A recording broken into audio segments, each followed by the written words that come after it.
Y bueno, hola PyDay. Hoy quisiera hacer algo y vamos a ver si funciona bien. Si tienen preguntas, escríbanme por Twitter, puede ser a mi personal o a Monoku, cualquiera de los dos. Si quieren me escriben por ahí y al final, cuando tengamos los 10 minutos de preguntas, las revisamos por ahí.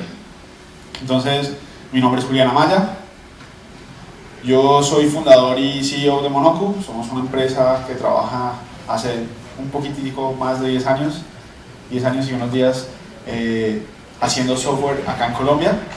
Trabajamos netamente con Python desde el 2009. Yo programo desde hace un poquito más de 25 años, profesionalmente hace 17 y estoy con Python hace un poquito más de 10 años. Entonces estas canas pues ya tienen su sentido y bueno, esta es una foto de mi perro que llegó mucho y pues, no, tenía que incluirlo. Entonces bueno, el título de esta charla es ¿estoy escribiendo bien mi código en Python? ¿Y cuál es la idea de la charla? La idea no es decirles cuál es la manera perfecta de escribir código, no es decirles que hay una manera perfecta, ni que si siguen unos pasos van a ser expertos, pero la idea es que todos se lleven cositas de acá, que todos aprendan ciertos elementos acá. Entonces quisiera preguntarles antes de arrancar, ¿quién de aquí se considera novato en Python? Perfecto, súper. ¿Quién de aquí se considera intermedio? ¿Y quién de aquí se considera experto? Pena, si hay alguien que se considera experto. Perfecto. Igual, la idea es que vamos a ver 11 tips y la idea es que eventualmente alguno de esos les conecte y les llegue. Si al final ninguno les sirvió, por favor también díganme, pero pues yo creo que en todos estos años de experiencia son cositas que he visto a lo largo del tiempo. Entonces, como les dije, la idea va a ser revisar 11 tips. Estos tips les pueden servir a ustedes para diferentes cosas. Yo sé que muchas veces pensamos en que el código es netamente lo que debe funcionar. Entonces yo escribo algo y si funciona, acabé y hasta ahí llegó. Pero escribir código bueno les va a servir mucho y les puede servir mucho para diferentes cosas. Una de ellas es para este tipo de eventos. Ustedes pueden hablar con otras personas y contarles de una cosa chévere que aprendieron. Pueden hacer reviews de pull request, pueden comentarle a otras personas, pueden enseñar y, muy importante, cuando estén revisando el código de ustedes de hace 10 años, van a verlo y van a entenderlo. Porque muchas veces, no sé si han visto el meme que dice que cuando escribió este código, solo Dios y yo sabíamos lo que hacía y ahora solo Dios sabe lo que hace. Eso pasa. Entonces, hay que tratar de escribir buen código para uno poder entenderlo y recordarlo. Entonces, bien, empecemos. Para empezar, sabiendo que es la primera charla del día, me gustaría empezar con un pequeño reto. Entonces, tengo este pequeño ejemplo de código. ¿Los que están atrás pueden ver bien? Sí. Listo. Entonces, pregunta, ¿este código funciona sí o no en Python 3?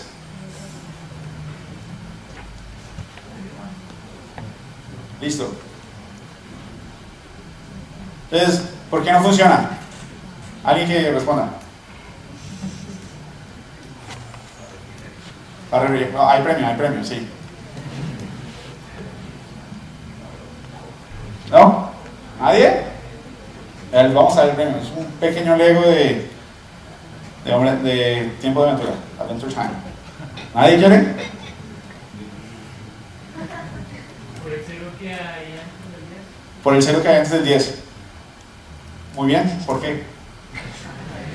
¿Estamos por qué? Bien, perfecto. Esa es la respuesta correcta. Entonces, bueno, espero no pegarle a nadie, pero permiso. Bueno, aplauso. Entonces, como les digo, escribir código bueno a veces son detallitos, pero son cosas que pueden tener una influencia. Entonces, en este caso, ese cero daña el código. En Python 3, ese código no funciona por el cero de ahí. Cuando tú tratas de correr este código, lo copias y lo pegas, vamos a la consola, muy sencillo, le damos acá, si lo pego, Me dice que hay un error de sintaxis. ¿Por qué? Porque el 0 históricamente en Python significaba que era un octal, un número octal, o sea, en base 8, que puede ser, pues, digamos, fuera de alcance. Para que ese código funcione y sea en base octal, hoy en día tocaría colocarle en Python 3 un 0, un O minúscula K. Entonces, este código es válido. Ahora, no sé si saben este código qué quiere decir. Quiere decir que si 10 en base octal, es decir, 8, que si 8 es menor que 9, entonces va a imprimir el código. Entonces, si lo corremos, pues funciona.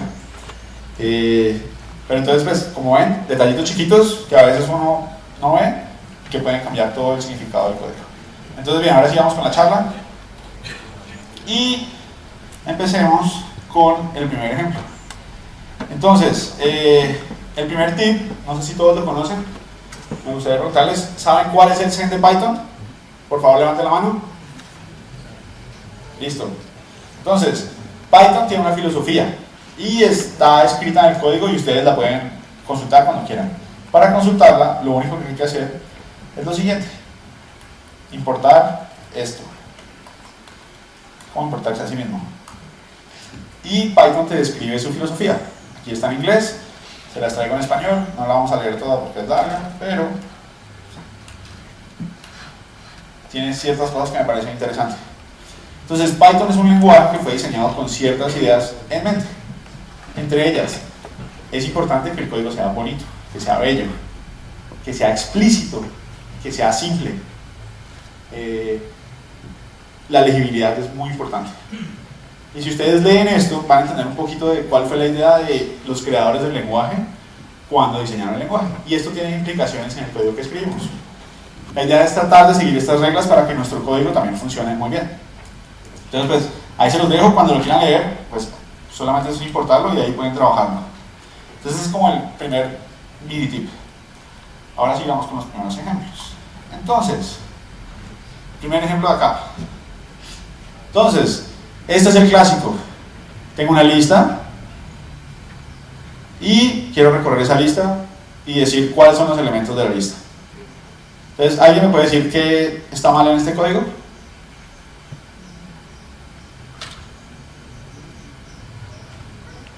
¿Por allá?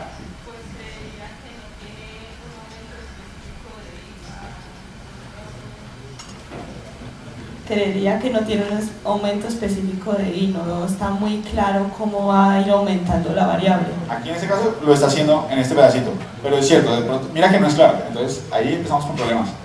¿Por allá atrás alguien más?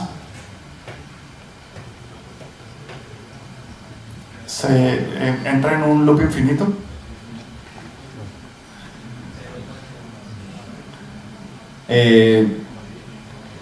No.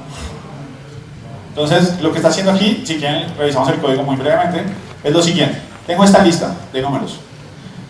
Inicializo i en 0 y digo que mientras que i sea inferior al tamaño de la lista, que es 1, 2, 3, 4, 5, imprime el elemento i de la lista y aumente i por 1.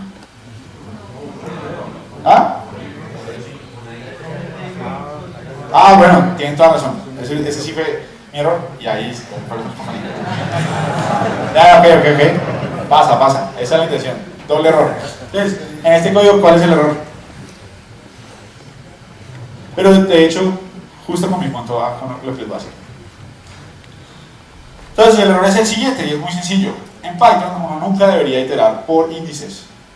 ¿Por qué? Porque ocurren este tipo de errores pendejos, como me acaba de pasar y como me ha pasado muchas veces en la vida. Entonces, en Python uno no itera así, en Python uno itera de esta manera. Uno siempre se puede olvidar del numerito. Entonces, esto es mucho más semántico que decir esto. Tener que aumentarlo. Existen maneras intermedias, yo puedo decir, oiga, generen los números y me lo ahorro, pero lo ideal es hacer esto. Si ustedes ven, lo único que les estoy diciendo es, muéstrenme todos los elementos L de la lista. Ahora, yo tengo un problema con esto y es que me parece que, aunque lo veo mucho, deberíamos buscar ser más claros. Entonces, yo siempre busco lo siguiente, y es que el nombre de la lista sea en plural y el nombre del objeto sea el mismo nombre de la lista pero en singular.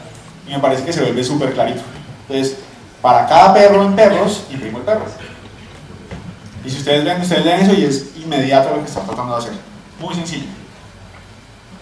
Y ahora, ¿qué pasa si me dicen, pero bueno, es que Julián, en el primer ejemplo yo podía imprimir cuál era el elemento de la lista y yo podía saber cuál era el perro 0, el perro 1, el perro 2. Entonces para eso existe una función que se llama enumerate, que no sé si todos la conocían, pero básicamente lo que permite es que me retorne el i de cada uno de los pasos. Entonces yo simplemente puedo correr este elemento y él me va a decir que el perro 1 es pues, el primer perro y así sucesivamente. Y si ustedes ven, pues de alguna manera estamos buscando un código que es un poquito, para mí mucho más claro que este o este, que es un código muy normal. Entonces, como regla clara y como primer tip, nunca, y si ustedes ven a alguien que esté iterando arreglos con índices, está mal y no debería hacerse. Tiene muchas implicaciones adecuadas. Además es ineficiente el código. Entonces, ese sería el primer tip. No iteren por índices. Listo. Ahora vamos con el segundo tip, que es un poquito menos básico. Entonces, tenemos esta función de suma. Sencillo, todos saben cómo funciona. Y ahora queremos hacer una función que me sume 3 elementos. Y ahora quiero hacer una función que me sume 4. ¿Qué opinan ustedes de esto? ¿Qué pasa si queremos hacer una función que sume 5? Hay que agregar ahí el asterisco en un solo parámetro para que lo convierta a una lista. Perfecto, entonces, lo ideal aquí es utilizar args o el elemento de parámetros posicionales. Entonces, cuando yo creo una función y le coloco asterisco a un elemento, quiero decir que todas las variables que van a llegar por posición me las va a llenar. Entonces, en este caso, creé una función que recibe un número ilimitado de parámetros y con los cuales puedo sumar.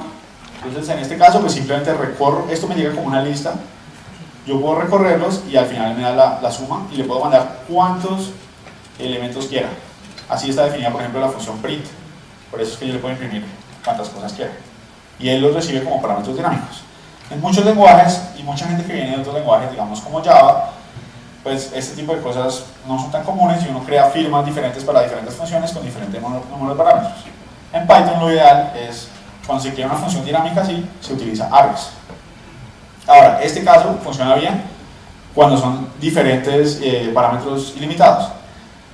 Pero tenemos otro ejemplo acá, y es, ¿qué pasa si le quiero colocar un parámetro opcional? En ese caso puedo utilizar también los KWArgs. Entonces, en este caso, por ejemplo, me inventé un elemento adicional, y es que yo pueda imprimir el resultado.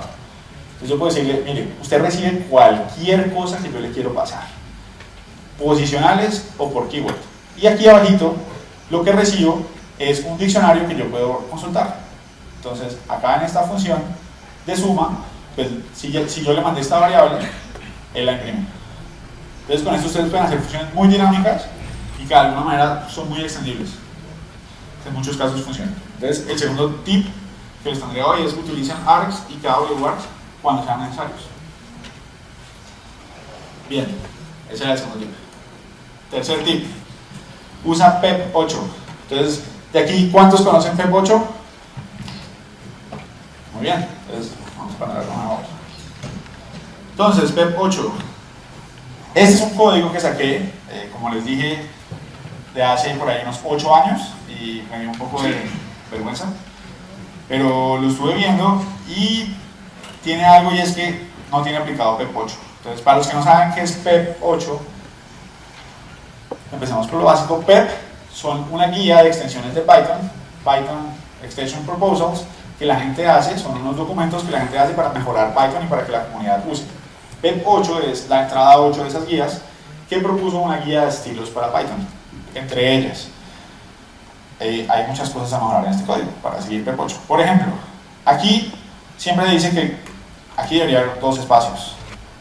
En una función los parámetros deben estar separados por un espacio, pero los iguales dentro de la función van pegados. Aquí falta un espacio. Aquí siempre tiene que haber 2 enters entre estas definiciones. de 2 saltos de línea. Las líneas deberían ser de máximo 80 caracteres de largo. Si yo aplico PEP8 en todo este código, pues se vuelve así. Y en este caso, pues está la fuente súper grande, pero la idea es que mejora la legibilidad. Y yo sé que en este momento de pronto no lo ven, y este es uno de esos ejemplos donde va a ser más difícil que vean el valor, pero después de un tiempo de usarlo, cuando ustedes ven código que sigue esta estructura, pues lo leen mucho más rápido que cuando no lo es así. Y les va a saltar de una a la vista cuando hay algo que no está bien formateado, como los iguales, o pues, no sé, que no tenga doble espacio. Igual existen herramientas que les hacen esto automático, pero si ustedes van a trabajar con otras personas y quieren que de alguna manera el código sea como consistente, utilicen esto que ya definió la comunidad de Python hace muchos años y es un estándar para que todos trabajemos igual. Entonces, este es PEP8 y este código, en teoría, es mucho más legible que este de acá. Es mucho más estándar. Entonces, ese es el siguiente tip, usen PEP8. Ahora, mi siguiente tip, de una vez lo digo, es no usar PEP8 en el queso. ¿Por qué lo digo? Y es porque conozco empresas o conozco personas que llevan esto al extremo. Entonces, esto es lo que teníamos acá, y después ya lo empiezan a llevar a otro elemento y dicen, quiero que todo esté más claro y legible, y empiezan a separar todo, por ejemplo, así. Y esto ya aparece en Java, más que Python. Y desarrollar, pues, discutible y peleable, como si quieren discutirlo, pero básicamente es llevarlo al extremo de decir, necesito cumplir las reglas, entonces voy a modificar el código para que mi código sea compliant con PEP8. Entonces, por ejemplo, cambio los nombres de las variables y las coloco más chiquitas para que no me pasen los 80 caracteres, o cambio las funciones, o trato de hacer los ifs diferentes. Entonces, el Zen de Python lo dice, a veces hay que hacer la excepción para buscar la claridad. Entonces no se vuelvan locos con esta vaina, y no es que tiene que cumplirlo y tiene que ser así una línea individual, porque pierden lo contrario y el código pierde valor y se vuelve ilegible. Una de las cosas que, por ejemplo, a mí no me gusta de este esquema es que para yo entender qué datos tiene un elemento, pues un modelo de estos, me toca como hacer scroll y decir nombre, padre, valor, número, y se pierde mucho, mientras que en este es muy conciso, es como un elemento que tiene nombre, padre, valor de efecto, número máximo de hijos, número mínimo de hijos, y se ve muy clarito ahí. ¿Sí ven? Entonces, hay que buscar como el balance y el equilibrio. Ahora, paréntesis. El código, y esto es una gran discusión, es un arte para mí. Mucha gente dice que no, que es una ciencia. Yo digo que yo puedo escribir código de muchas maneras y lograr el mismo resultado. Pero cuando uno toma esas decisiones de qué cosas son mejores para los demás y para uno mismo, pues de alguna manera está siendo como un arte. Y uno toma ciertas decisiones que tienen implicaciones fuera de la parte funcional. Una extensión para eso. Entonces yo creo que es importante que ustedes aprendan esos skills y que piensen en su código también en ese tipo de valor. Léanlo y entiéndanlo. Si lo entienden, muy bien. Si más o menos lo entienden, hay que cambiar algo. Entonces, no usen eso por en exceso. ¿Cómo hay tiempo? Super mal. Asumí. Listo. Tip número 5, usar parámetros por keyword. Entonces ahorita vimos que yo puedo llamar funciones y pasarle parámetros por llave. Entonces, este es el ejemplo clásico. Yo tengo una...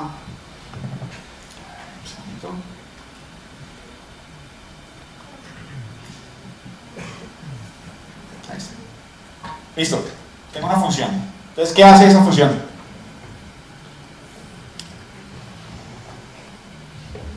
El nombre lo dice, busca Twitter. ¿Pero qué hace?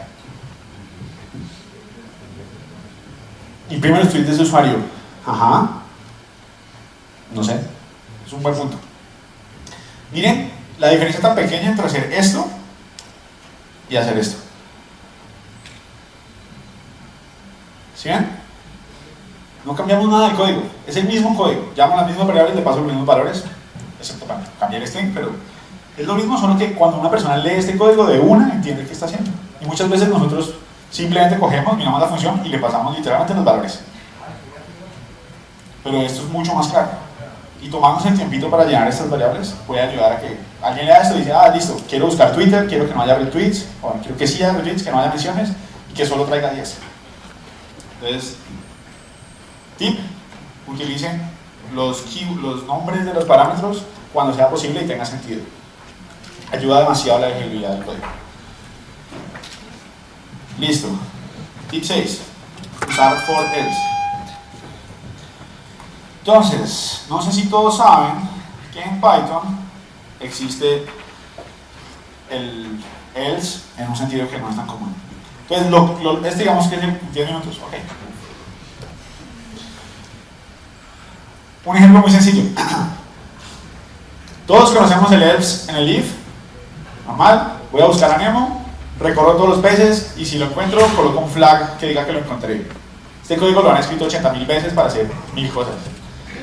Entonces, ¿qué no tiene de chévere? Que nosotros hacemos un for y aparte luego una estructura condicional. ¿Qué se puede hacer en Python que es diferente? Podemos hacerlo condensado en una sola cosa y es, hago el for, si encuentro Nemo, me salgo, si no lo encuentro, puedo hacer el código para decir que no lo encontré. Entonces el for tiene un else y pueden usarlo de vez en cuando. ¿Cuándo se ejecuta ese else? Cuando nunca se salió del for. Entonces, for, recorro, voy recorriendo y si en alguno de esos ciclos hago break, no pasa el else, sigue derecho. Pero si no hay break en ninguno, él dice, oiga, nunca cumplí la condición, pasa el else, como el último paso. O sea, si el ciclo completa entero, pasa el else como último paso. ¿Ok? Entonces, como estamos súper corticos de tiempo, vamos a seguir más rápido y usar los tips más complicados. Entonces, bien, tip número 7, IterTools. Entonces, existen unas herramientas en Python que les ayudan a hacer cosas que uno se pone a hacer a mano muchas veces. Entre ellas, yo destaco mucho IterTools, que son unas herramientas para generar iteradores. Entonces, aquí tengo el listado de 4 organizadores del evento de hoy y quiero formar parejas para que ayuden en algo. El código clásico es recorro los organizadores, luego vuelvo y recojo los organizadores y los imprimo y hago parejas. Entonces, este primero está malo porque puedo mezclarlos una y otra vez. Una pequeña mejora sería simplemente decir, bueno, si el organizador del primer listado es diferente al organizador del segundo listado, imprimo esto. Y esto es re complejo y empieza a complicarse y aquí faltaría decir, oiga, pero igual estoy repitiendo porque el orden. Entonces, simplemente, esto se soluciona haciendo esto. Imprimo, importo IterTools, que es lo que les digo que se puede utilizar, y simplemente le digo que me genera las combinaciones de este arreglo de A2, y él me genera de una ya todas las combinatorias. Si quiero que me haga A3, también me lo resuelve solamente diciéndole que quiero de A3. Y todo ese problema de múltiples fors y recorrer múltiples veces el elemento, él ya lo hace. Y lo hace de manera óptima, además, porque no genera la lista, sino que genera un iterador. Pero no vamos a entrar en detalles porque vamos corriendo. Bien, tip número 8. Esta es una oda a desarrolladores con los que he trabajado y que se ufanan de que su código es lo más corto posible. Yo también sufrí eso alguna vez, pero bueno, uno crece. Entonces, voy a reducir un poquito este código para que lo puedan leer. Ay, pero eso no, porque se me fue un solo otro. Entonces, word wrap. Listo. Entonces, este código, en esta línea de código, genera una clave temporal que utiliza las letras ASCII y las puntuaciones de 16 caracteres. Si ustedes quieren, este me parece un código chévere, un poquito minimalista, pero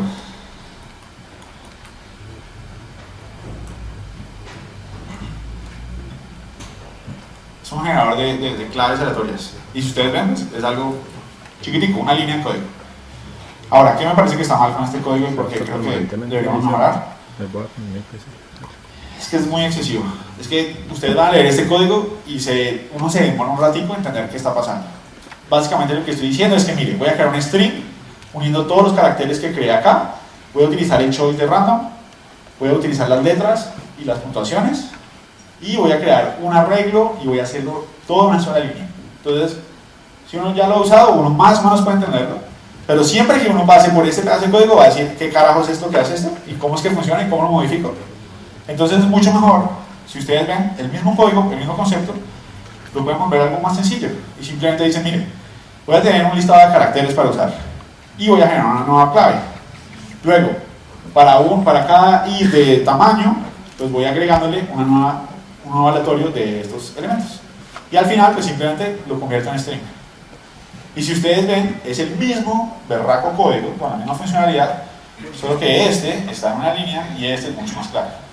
Y eso importa, porque el día que haya un bug, Se demoran mucho menos si ustedes entienden el código que están revisando. Listo. El tip número 9, default dict, me lo voy a saltar. Sorry. El tip número 10 me parece muy chévere e importante y es más fácil pedir perdón que pedir permiso. Una filosofía de vida. Entonces, hay una filosofía de Python, de hecho muy importante. Entonces, ¿cómo funciona usualmente el código que uno hace? Sí, entonces uno entra un código y entonces uno dice, listo, voy a transferirle dinero del usuario A al usuario B. ¿Cómo lo voy a hacer? Primero, voy a validar que el monto sea positivo, ¿sí? Como que el usuario no me mandó el monto que no era. Luego, voy a revisar si el usuario tiene un monto suficiente para pasarle al usuario B. Luego, reviso que el usuario A esté activo y que el usuario B esté activo y al final, que todas las condiciones se cumplen, voy y hago la transacción. Esta no es la manera pythonista de hacerlo. Esta sí lo es. En Python es mejor pedir perdón que pedir permiso. Entonces, ¿qué hace uno en Python? Uno dice, intento hacer toda la operación y al final, pues pueden ocurrir errores. Entonces, por ejemplo, el monto es inválido o el usuario está inactivo. Y aquí yo puedo manejar esas excepciones. ¿Por qué es mejor este código? Entonces, es como uno al principio no lo ve. Es como, son excepciones, ¿por qué? Entonces, en última, si ustedes piensan, lo que estamos buscando es optimizar el caso normal y el flujo normal. Uno siempre trata de como proteger el código, pero lo que tenemos que hacer realmente es decir, cuando las cosas pasan como usualmente pasan, pues el código debería funcionar y ser muy claro. Y este es el try, es el flujo normalito del usuario y después pues vino todos los casos de excepción que pueden ocurrir. Además es mucho más eficiente porque cuando ejecutamos este código, esto toma mucho más tiempo que ponerse a hacer esto. Ahora, tiene mucho sentido si se ponen a pensar que en Python todas las variables son dinámicas. Entonces, si nos pusiéramos a hacer validaciones siempre, deberíamos validar, por ejemplo, que el usuario A es de tipo usuario, que el usuario A no es nulo, que el usuario B es de tipo usuario, y ese tipo de cosas. Entonces, siempre busquen hacer código que sea de esta manera. Pidan perdón y no pidan permiso. Suena raro, yo sé, y es anticolombiano, pero bueno. Y el último tip es no se repitan. Muy cortico. Entonces,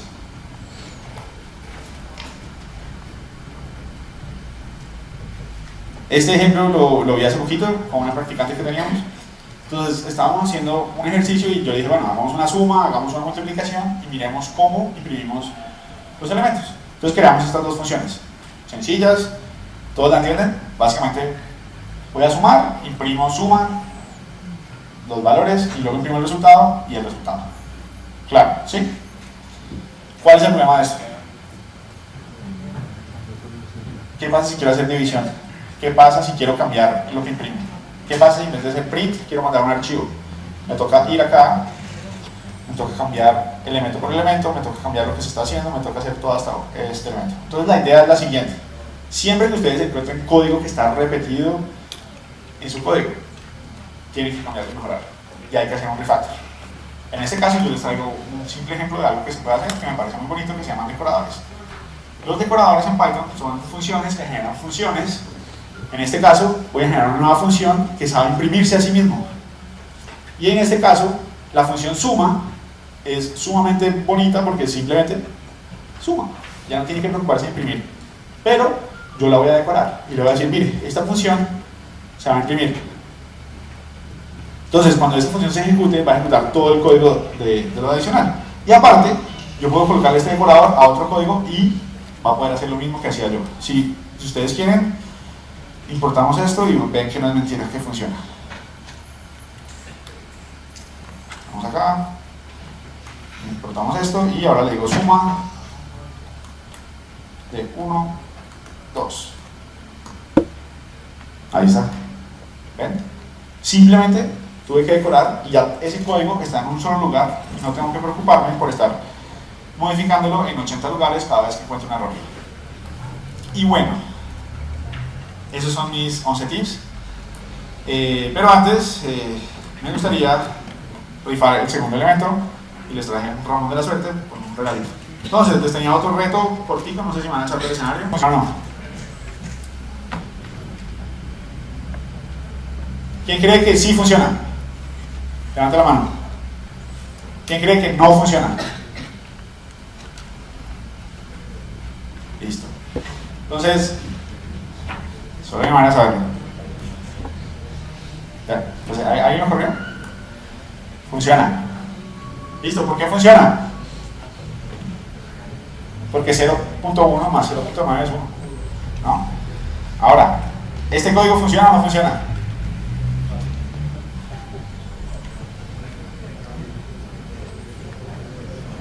Bueno, sí, tiene, ahí está. Ya. Es lo que pasa cuando no se puede hacer código repetitivo. Para los demos. ¿Funcionará o no funcionará? Funciona, muy bien. Si seguimos haciéndolo por siempre, ¿va a funcionar o no va a funcionar? ¿Sí? Entonces, no tengo aquí el número completo y ya no tengo tiempo, pero básicamente les quería dejar el último tip. Ya no sé cómo va a rifar eso. Pero el último tip es muy sencillo, es no crean los números flotantes. Son mentira y son falsos y son inaccurate. Si ustedes suman esto, eventualmente les va a dar diferente de 1. Porque ellos no representan realmente los números flotantes por debajo, sino una aproximación. Entonces, si ustedes van a calcular el IVA y van a calcular impuestos y van a calcular cosas de dinero, eventualmente van a ver que les van a empezar a faltar pesitos en algunos lados. Entonces tengan mucho cuidado con hacer esto y con manejar impuestos y decimales así. Flotantes, no. Decimales, sí. Entonces, busquen ese tema y lo trabajamos. Entonces, pues no sé, ¿hacemos una pregunta y rifamos esto o ya después porque ya me... 10 minutos de preguntas. ¿Cómo? ¿10 minutos de preguntas? Ah, bueno, entonces, ¿quién tiene una pregunta? Ah, Twitter, sí, es cierto. No tengo internet, pero unas por otras. ¿Preguntas? Les doy aquí les tengo unas preguntas, a ver, ¿qué supone? Vamos a ver. Hola.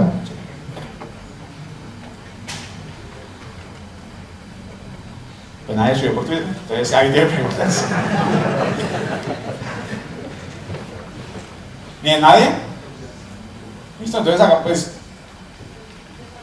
¿El tip que faltó? Ah, sí, el de los default X. Muy bien. Creo que era este. Sí, es este. A ver, les mostré. Entonces, ¿qué está mal en este código? ¿O qué es aburridor en este código? ¿Quién lo ha hecho? ¿Quién ha escrito código que es muy parecido a este?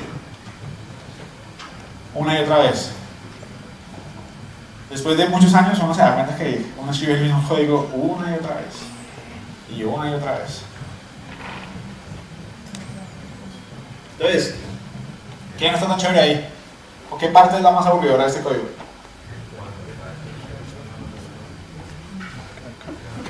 ¿Escucharon? Dice que cuando cae un elemento nuevo, toca inicializarlo. Y bueno, sí, esa es la respuesta. Entonces, ¿no? Ah, bueno, entonces, desafiaron aparentemente. Bueno, sí, pues, ¿qué dije? Pues igual, ya dije que la respuesta. Ya la desafiaron. Entonces, básicamente, el elemento es ese. Y es que, en este caso, yo tengo que inicializar siempre, tener en cuenta el caso raro, y es cuando la palabra no está en el diccionario. Y siempre me toca hacer una inicialización diferente. En este caso el diccionario tiene solo un nivel, entonces pues es fácil porque le digo que es un 0. Pero a veces los diccionarios tienen 1, 2, 3, 4, 5 niveles. Entonces me toca inicializar 1, 2, 3, 4, 5 veces. Entonces toca hacer unos fors gigantes. Es mucho más fácil, a vez de crear un diccionario de ese estilo, le digo que cree un diccionario con defectos. Entonces este diccionario con defectos, la diferencia que tiene es que tiene una función para generar el valor por defecto. En este caso la función int, que cuando yo la invoco vacía, no sé si saben, pero genera un 0.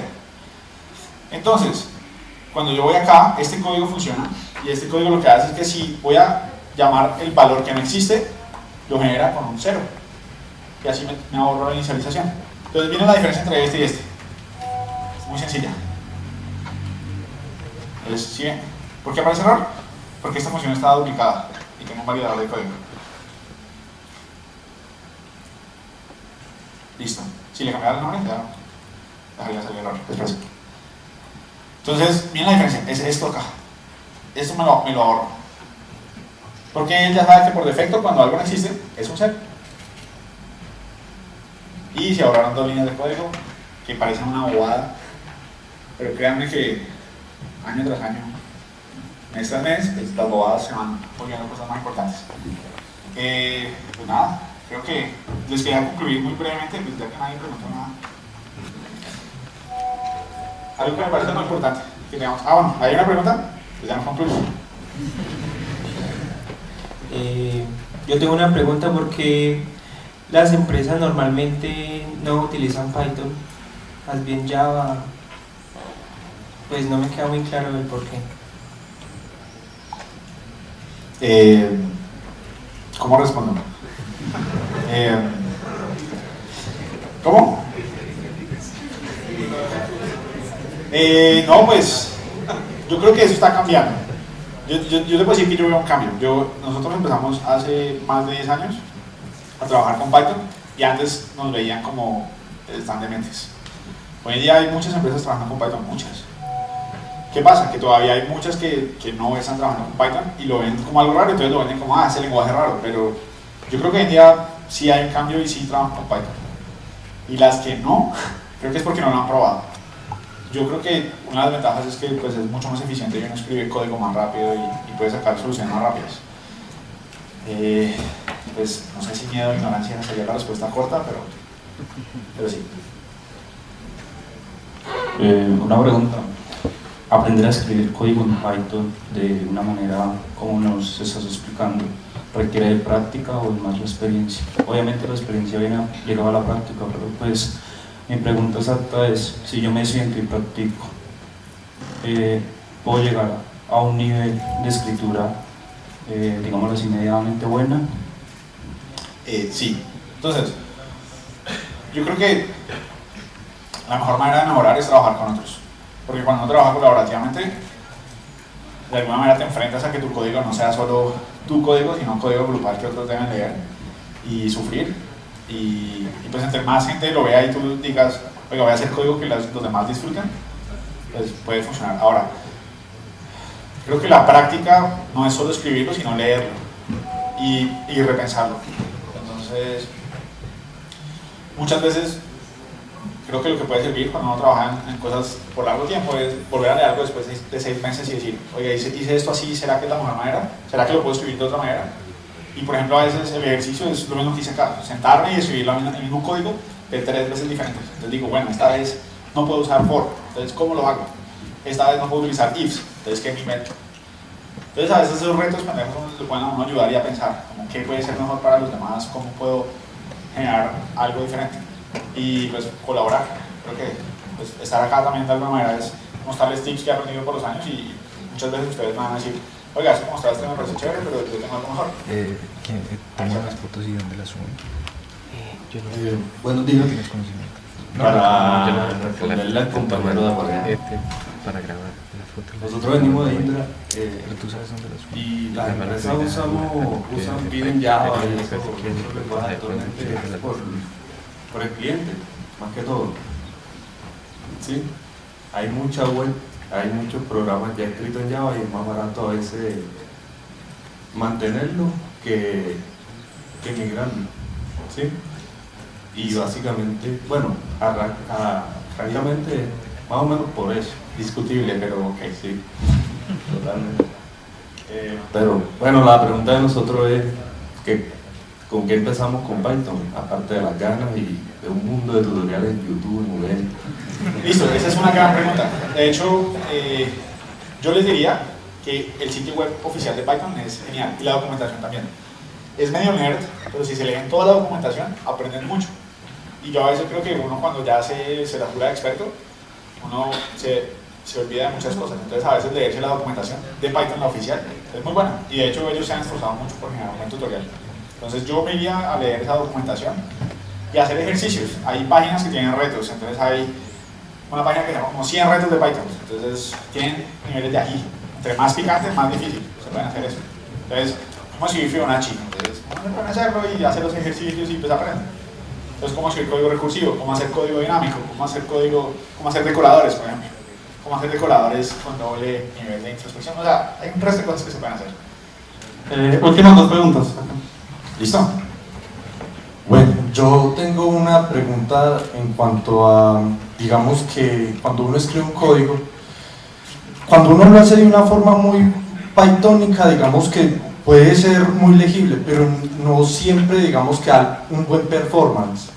y viceversa. Muchas veces la forma pythónica da más performance, por ejemplo cuando usted hacía el try y el except, pero no siempre. Entonces, ¿en qué casos uno debería sacrificar el performance para, digamos, añadir legibilidad y en qué casos no? Porque digamos que hay una pequeña línea muy difusa que uno no sabe cuándo pasar y cuándo no pasar.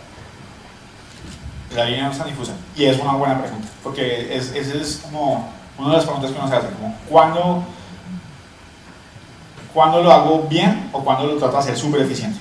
Porque el código legible a veces no es tan eficiente, y de pronto el código que tenemos de una línea era más rápido que el que teníamos de múltiples líneas, o a veces uno sacrifica velocidad por legibilidad. Entonces la línea es la siguiente: solamente si estás trabajando con código crítico, donde hay una diferencia masiva y donde tengas mucha gente que está usando el servicio, pues te pones a pensar en eso. De resto, la mayoría de los proyectos que conozco y que he trabajado, esas diferencias son minúsculas, la verdad. Entonces están en los micro nanosegundos, nadita. Y uno se puede poner a correr comparativas, y yo estoy obsesionado con los nanosegundos y los microsegundos en el código, pero créeme que muchas veces es más barato pagar servidores que pagar desarrolladores. Entonces yo casi siempre le tiraría la legibilidad. Cuando no, entonces hay que buscar otro lenguaje de programación o otra plataforma, probablemente. Hola, buenas tardes, buenos días. Hola. Tengo una pregunta sobre los frameworks y sobre si Python solo se utiliza para backend, si también se utiliza para frontend. Ok, entonces, esa es una buena pregunta. Existen frameworks de Python para frontend web, para frontend móvil. Yo no los usaría en este momento, la verdad, pues por el estado. Me encanta Python, pero digamos que las cosas que he visto no son tan buenas. En este momento la web es JavaScript y bueno, hay otras cosas, pero casi todo es TypeScript de pronto, Dart, pero JavaScript y ya, sí. Pero digamos, si quieres hacer interfaces para esto, ahí hay opciones que creo que sí son válidas, pero de resto si estás pensando en web y móvil, no sé, más o menos. Y bueno, muchas gracias.